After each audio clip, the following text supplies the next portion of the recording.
प्रिय श्रोताओं, कहानी धीरे धीरे आगे बढ़ रही है।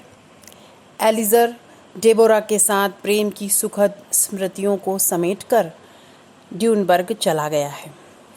ड्यूनबर्ग नगर में किराए से एक कमरा लेकर एलिज़र ने उच्चतर माध्यमिक विद्यालय में पढ़ना शुरू कर दिया।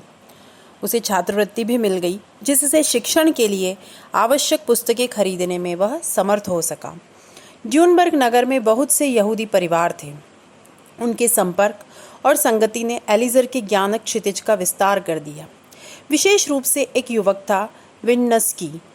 उससे बार बार जब एलिज़र मिलता था तो वह जिस प्रकार का चिंतन और उसके साथ चर्चा करता था, उससे एलिज़र की चिंतन शक्ति अति विस्तृत हो गई और उसने एक व्यापक फलक में सोचना शुरू कर दिया। वह सोचता रहता कि इज़राइल देश के मूल निवासी हम यहूदी अनेक देशों में निवास कर रहे हैं और बिखर गए हैं। हमारा देश अभी तक गुलाम है। हमारी हिब्रू भाषा व्यवहार से दूर हो गई है, इसलिए हमारी यहूदी संस्कृति प्रायः नष्ट हो गई है। अब यहाँ थोड़ा सा कथा में व्यवधान करते हुए मैं आपसे ये कहना चाहती हूँ कि भाषा और संस्कृति का क्या संबंध है। इस परिप्रेक्ष्य में भी आप इस कथानक को सुनिए, समझिए और संस्कृत को उसके पृष्ठभूमि में रखिए। और संस्कृत और हमारी भारतीय संस्कृति का जो संबंध है उसको बचाने के लिए हम क्या कर सकते हैं, उसको ज़रूर सोचिए। चलिए फिर से कथा में प्रवेश करते हैं। एलिज़र सोचने लगता कि हम सब यहूदी यदि संगठित हो जाएं तो शायद यह स्वप्न साकार हो सकता है। इसीलिए हमें अपने देश को स्वतंत्र कराना चाहिए। जैसे बल्गारिया देश के लोगों ने अभी अभी स्वतंत्रता प्राप्त की है, उसी समय बुल्गारिया देश स्वतंत्र हुआ था। इसलिए उसका उदाहरण बार बार एलिज़र के मस्तिष्क में आता था। एलिज़र सोचता कि भाषा को पुनः व्यवहार में प्रतिष्ठापित करना चाहिए, जिससे हमारी यहूदी संस्कृति की रक्षा हो सके। मेरे जीवन में इससे महत्वपूर्ण कार्य अन्य कोई नहीं हो सकता। यह विचार दिन रात एलिज़र के हृदय में, उसके मस्तिष्क में चलता रहता। ड्यूनबर्ग नगर में मानो एलिज़र के जीवन का लक्ष्य स्पष्ट हो गया था। उसने निश्चित किया कि इस लक्ष्य की पूर्ति के लिए ही उसे जीना है।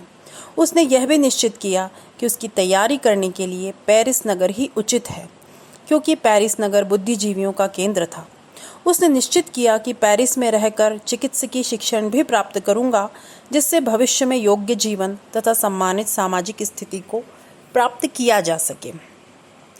सुंदर पेरिस नगर के चिकित्सा महाविद्यालय में प्रवेश और वहां अध्ययन, यह तो एलिज़र के लिए एक निमित्त भर था। वह तो उस नगर में रहने वाले, विभिन्न कारणों से वहां आकर मिलने वाले बुद्धिजीवियों, पत्रकारों, नीति निर्माण करने वालों और प्रतिष्ठित लोगों के दर्शन में, उनसे परिचय प्राप्त करने में तथा उनके साथ इज़राइल देश और हिब्रू भाषा के नवोत्थान के विषय में अपने सपनों के आदान प्रदान में ही अधिकाधिक समय बिताता था। देश और दुनिया में होने वाले हर प्रकार के परिवर्तन का वह अत्यंत जागरूकता से परिशीलन करता था। उसका अधिकतर समय समाचार पत्र पढ़ने में ही व्यतीत होता था। इतिहास और राजनीति से संबंधित बहुत सारे ग्रंथों को उसने पढ़ा। अवसर मिलने पर वह डेबोरा को पत्र भी लिखता था, जिसमें अपने सपनों को आकर्षक रूप से वह इस प्रकार निरूपण करता था। आइए सुनते हैं उसके द्वारा लिखा गया डेबोरा को एक पत्र।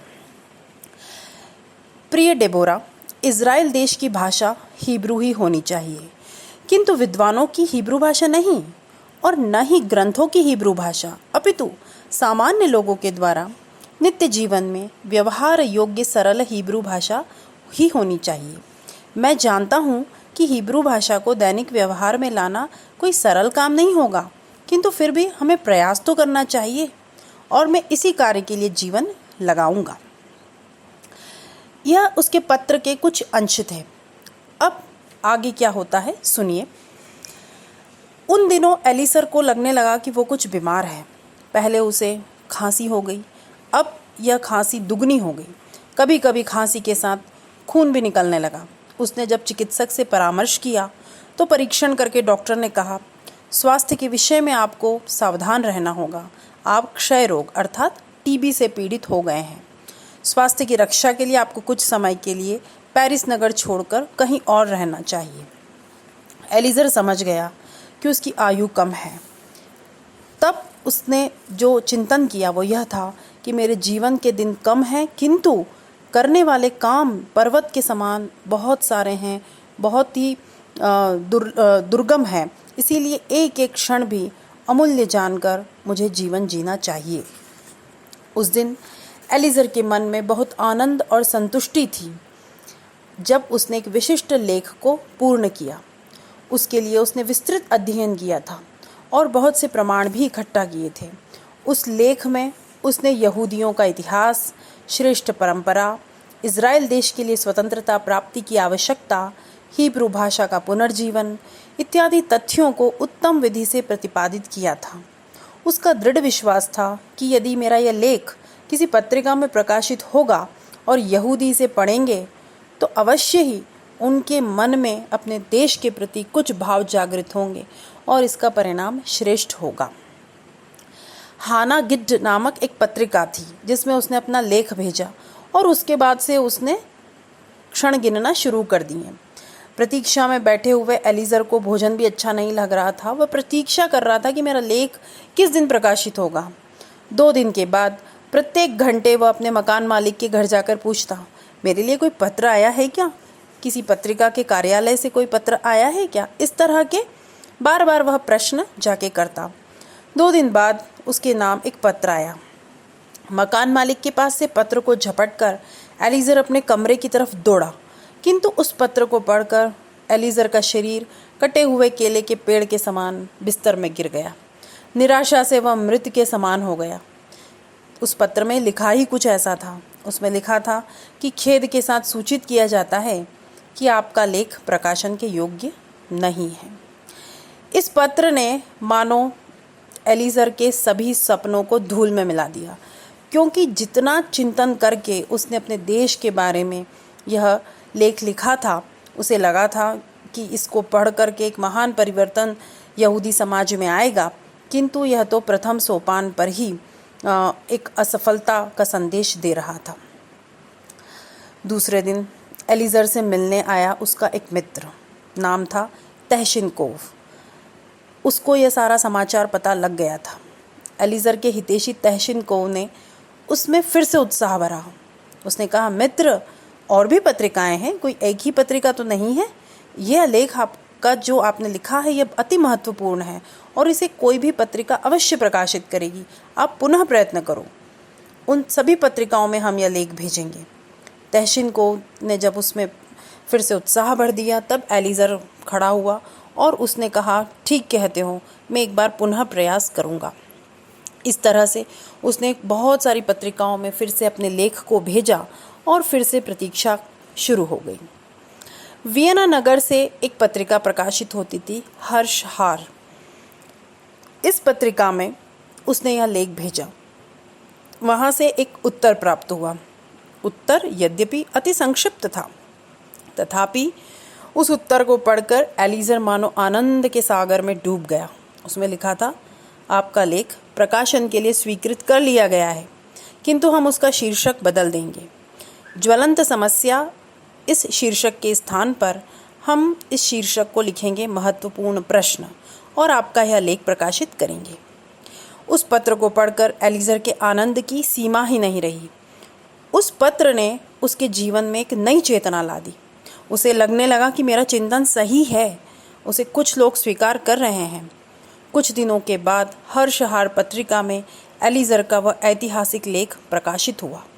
उसमें एलिज़र ने अत्यंत स्पष्ट शब्दों में यह प्रतिपादित किया कि संसार के सभी भागों में बिखरे हुए यहूदियों का अपने इज़राइल देश में लौटकर वह नए साम्राज्य का निर्माण ही यहूदी संस्कृति की रक्षा का एकमात्र उपाय है। इज़राइल देश की देवभूमि में हम स्वतंत्रता से जिएंगे, खुद का अनाज खुद पैदा करेंगे। इसलिए सभी यहूदी आज ये निर्णय करें और अपने स्वदेश लौटें। और वहाँ पर अपनी शक्ति के अनुसार भूमि खरीदें, खेती शुरू करें। इस प्रकार यदि थोड़ी थोड़ी भूमि भी यदि हम यहूदियों ने खरीद ली तो हम वहाँ की पूरी भूमि को फिर से अपना बना लेंगे। स्वतंत्र इज़राइल देश में अपनी प्राचीन संस्कृति फिर से विकसित हो जाएगी। और लेख के अंत में लेखक का नाम प्रकाशित था, बेन यहूद। इस नाम को पढ़कर आश्चर्य प्रकट करने वाली मित्र से एलिज़र ने कहा कि देखो, इन्होंने मेरा नाम बदल दिया, लेकिन तुम जानते हो बेन यहूद का क्या मतलब है? यह बेन यहूद हिब्रू भाषा का एक शब्द है और इसका अर्थ है यहूद का पुत्र।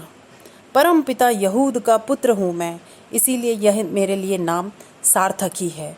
और अति प्रसन्नता के सागर में डूबते हुए एलिज़र ने अपने इस नाम को स्वीकार किया, यही मानकर कि यह परम पिता का आशीर्वाद है मेरे लिए। और उस दिन से एलिज़र का नाम प्रसिद्ध हो गया, एलिज़र बेन यहूद। लेकिन सभी लोग तो यही जानते थे कि ये बेन यहूद नाम का कोई लेखक है, लेकिन एलिज़र जानता था कि यह मेरा उपनाम मानो परम पिता ने ही मुझे प्रदान किया है।